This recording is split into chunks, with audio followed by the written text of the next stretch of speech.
Well, hello people, and welcome to the very first Manor Lords update video. I hope you're having a wonderful day. The game has only been out for a couple of weeks, but already we have the first new patch that is now available for open testing. This is not yet a public patch, and instructions on how to opt into this beta branch are at the start of the article, which is also linked in the description down below. So to show you how to do this, you want to come into Steam, right-click Manor Lords, come to Properties, and then on this menu here you will see an option for betas, and then follow the instructions on the article as exactly how to enter this, but this is how you do it. So some of these changes are still experimental, so things are likely to change in the future. So some of the most common reported issues have now been fixed, including the rate of Hildebrandt's claims.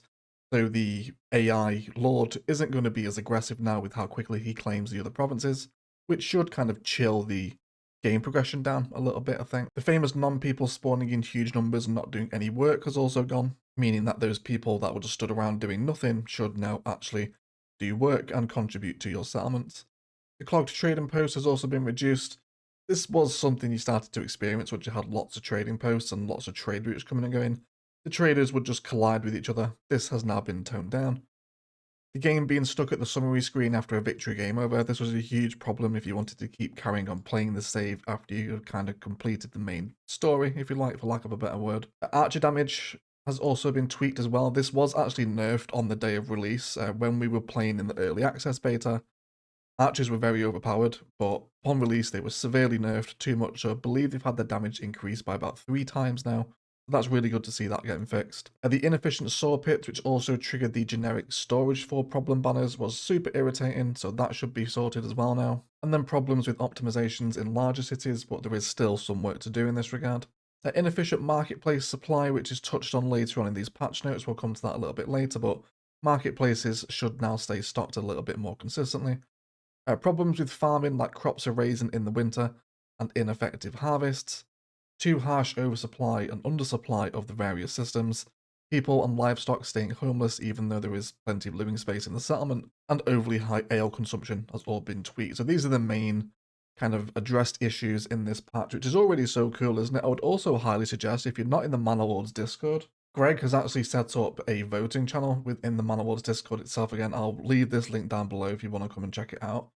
But there's a vote tab here where Greg is asking us various different elements of what to vote on, how the game progresses. So if you really want to help shape the way Manor Lords is developing, come and join the official Discord, because you're going to get to vote on exactly how the game progresses, not only this year, but into its future as well. So definitely get over here too. This is also a really major change. So to make trading between regions easier, Greg has made sure that players can use trading posts to trade between your own regions without the use of barter and pack stations. This is quite a big change, to be honest. It kind of not nullifies the barter pack station, but transfers its functionality to the trading post as well. So each good type now has a switch that disables trading it with 3 merchants and trade points in case the player wants to only trade with another region.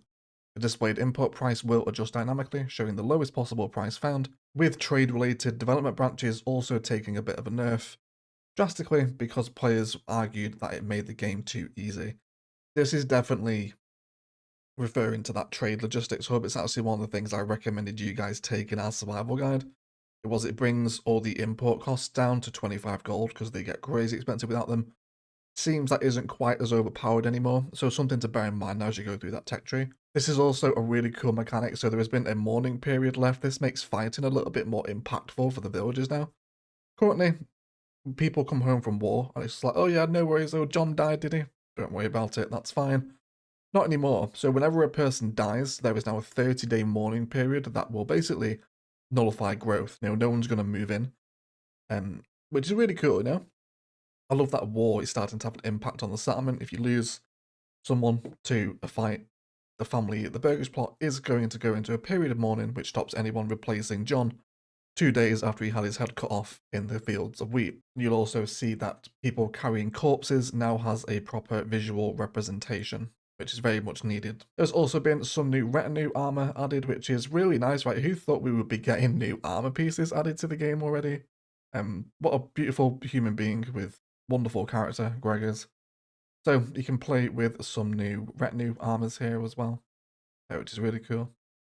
So now we come on to the next major thing, which is really about the royal tax. So there is a mechanic called annual royal tax or king's tax. Greg is still deciding on the name, but it is a tax that is collected from your national treasury once a year. It goes to the king and it is calculated per resident and in theory should slightly punish bad workplace optimization and make it more difficult to hoard huge amounts of cash. This is really good. I've definitely found that treasury just stockpiled super quickly, especially if you were able to charge quite high tax rates. So to be able to start seeing or be able to spend that treasury money on something else now, even though it is a tax, and further gameplay elements are going to come from that tax. If you don't pay it, maybe we're going to get an invading army from the king to come and get that tax. So you can see how it evolves in various different options from that initial update. But the key thing to take away, annual royal tax or king's tax is enabled in this patch. The large granary building also got a rework with the doors now properly animating. And there's also been a new unit patron was added, which is Saint Maurice, which I'm assuming is this guy on the flag over there. So this is now really cool. So coming on to those global local trade switches. So the player can now switch to trade local only in the trading post for any type of good if they want to use the trading post to exchange goods between their own regions. For our survival guide, this is actually something that's really good because I'd actually rather use the trading post in the pack station for that. I definitely think there's a place in the game for pack stations, but I'm not exactly sure how they're going to evolve. Maybe they can be used to only trade certain types of resources in the trading post can. Not entirely sure yet. I suppose we'll see how that pans out. Another important note on those trade changes that regional wealth is still required for the exchanging of goods between regions with a trading post, since Greg wants to keep the regions as independent economic units, which in my view is more of a realistic simulation. Coming on to some gameplay and balances, when consuming food, people will now pick a random food resource instead of eating food in a specific order. This is really good because there was problems with essentially people refusing to go get the right type of food because they only wanted to eat an apple when there was bread or vegetables available. So this is a really good fix here. Fertility is no longer drained after crop growth reaches 100%, so that always micro-magic early harvest is no longer a preferred strategy. Yields may still increase over 100% growth if max yield is not reached. And then when harvesting, the crops are directly added to the field inventory instead of the villager. This was done to ensure that harvesting walk times aren't the main bottleneck for farming, especially for larger fields. The oxen has also now had its priority changed over transporting resources back to granaries and warehouses to make it prefer to plough the field every time a new batch of resources is available for transport. It's important to note as well that any patch note here with experimental may not make it into the final public patch, but they are things you can go and try out now to see if you think they should make it into the public patch. The ploughing shed upgrades to a farm now adds 2 livestock worker slots, which is actually quite good because we can only really stock 1 oxen at a farm at the minute, which seems a little underwhelming, so having that extra slot should make it quite a lot more useful. But interestingly enough here, this is something we've looked at in the survival guide, the worker camp upgrade. So when you get the homeless tents at the very first start of the settlement, you can pay a single piece of timber to upgrade this into a worker camp. This mechanic is actually being removed entirely because it was meant for colony regions, which is the first time I've really heard this phrase. I wonder what this is going to refer to, and will be re-added when they are properly implemented. So worker camps no longer available. This is also a great change here too, that food producing residential plots no longer stock up on their produce before they share it with the marketplace. So this is coming into much more efficient marketplace efficiency, like we saw earlier on in the patch notes. So if you've got a burgage plot that's producing tons of vegetables, rather than that house stocking up that house full of vegetables first, they will take it to the marketplace to share and sell with the rest of the village, which will lead to just much more healthier stocked marketplaces. So this is a really good change here. The saw pit has also had its log storage space to increase to 5, which should hopefully help with those full inventory warnings. So this is also something we covered in our beginners tips now, which has changed as an experimental patch note. So when establishing a trade route, the merchants will no longer all spawn in the nearest trade point. Instead, the game will distribute the merchants to circle between various trade points in order to make building trade posts right on the edge of the region less optimal. This is definitely a point I made in my beginner's guide, a point that is now moot because the traders won't always gravitate to the nearest trade point anymore. And there's that warbow increase we said 3 times earlier, so it's gone now from 4 to 12 damage, which is a 3 times increase, which was very much needed. And then that trade logistics development branch now lowers the cost of new trade routes by a flat 50% rate rather than clamping it at a solid 25 gold. Again, that really kind of nerfs the trade logistics hub, or the trade logistics development option. So probably not something worth beelining to towards anymore, but 50% decrease is still quite a lot because those trade routes get super expensive, and the cost of opening new trade routes now scales exponentially with every open trade route. The base cost of opening trade routes has also increased from 12 to 20. Now coming on to ale consumption, which has been quite a problem for the community since the game released, it has been reduced by a whopping 75%. That's pretty crazy, which is around a third per family per month. So hopefully keeping that tavern criteria for level 2 and above burgage plots stocked should now be a little bit easier with that 75% reduction in ale consumption. But so many wonderful little quality of life improvements, like making the sheep flock stand a bit closer together so that they look more like a herd.